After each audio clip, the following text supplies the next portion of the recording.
நான் முதல்ல உங்க பேர்லாம் தெரிஞ்சுக்கணும்னு ஆசைப்படுறேன். உங்க பேர் என்ன? ஏன் உங்களுக்கு இந்த பேர் பிடிக்கல? என் பேர் நிம்மதி சார்.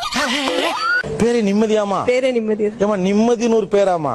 என்னமா பேரே ரொம்ப வித்தியாசமா இருக்கேம்மா. 6வது படிக்கிறதுல இருந்து நிம்மதி போயிட்டு இருக்குடா அப்படின்னு சொல்லுவாங்க. ஓ, நிம்மதி போயிட்டு இருக்கு. பக்கத்துல என் பேர் போத்தீஸ்.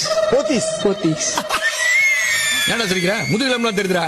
என்னங்க போத்தியப்பன் போத்தி பேர் வச்சிருக்காங்க, பாத்துருக்கேன். அது ஏன் போத்தீஸ்? அது தெரிஞ்ச நாயா இங்க வர்றேன், தெரியாம தான் இங்க வந்து குத்த வச்சேன். இல்ல உண்மையா அந்த கடை பேரை தான் வச்சிருக்காங்களா உங்களுக்கு? எந்த ஊர் நீங்க? இங்க சென்னை தான் சார். என் பேர் தமிழ்நாடு சார். சிரிக்காத சொன்னா எனக்கு அசிங்கமா இருக்கு. பரலோகம். பரலோகம். ஆமா சார். அதான் பேரே பாஸ். அதான் சார் பேரு. இன்னைக்கு காலையில வந்து மதுரையில இருந்து நான் வந்த ஷோக்காக ஓலா புக் பண்ணிருந்தேன். என்ன பேர் தம்பி அப்படின்னா அத வேற ஞாபகப்படுத்திட்டீங்க.